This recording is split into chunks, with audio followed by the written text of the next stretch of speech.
Hey there, and welcome back to another video on this channel. So in today's video I'm going to show you how you can check your CPC exam result.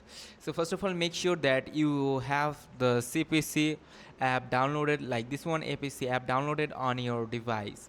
Then I will show you the next steps that how you can fix it. So then you have to go to your APC app, and there we can see this option, like you have to log in, and then you can see this option, exam taken option. Simply tap onto this option, and then clicking on that, you will be redirected to this site.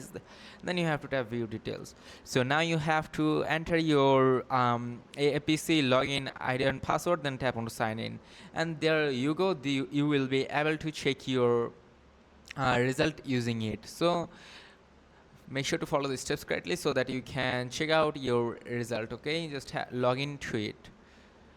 So that was it. If this video was helpful, do not forget to like and subscribe to the channel. Till then, take care. Goodbye.